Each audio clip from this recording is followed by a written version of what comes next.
প্রিয় দর্শক ভাই বোন বন্ধুরা, আপনারা জানলে বিস্মিত হয়ে যাবেন গাজওয়াতুল হিন্দের কথা। নবী করিম সাল্লাল্লাহু আলাইহি ওয়াসাল্লাম বলে গিয়েছেন গাজওয়াতুল হিন্দের কথা। গাজওয়াতুল হিন্দ এমন একটি যুদ্ধ সংগঠিত হবে যেখানে তিন ধর্মের যুদ্ধ সৃষ্টি হবে এবং এই তিন ধর্মের মানুষের মধ্যে হিন্দুরা বা হিন্দুস্তান ভেঙে, ভারতবর্ষটা ভেঙে টুকরা টুকরা খান খান হয়ে যাবে।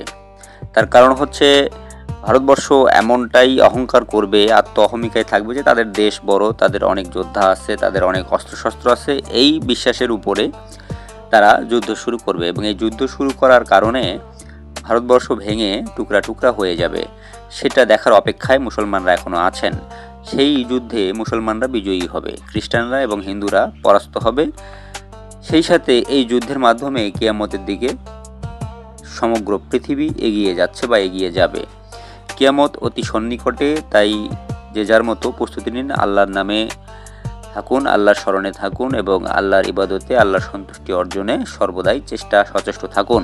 আমাদের ভিডিওগুলি যদি ভালো লাগে তাহলে লাইক, কমেন্ট, শেয়ারের মাধ্যমে আমাদেরকে একটু উৎসাহিত করবেন। ধন্যবাদ।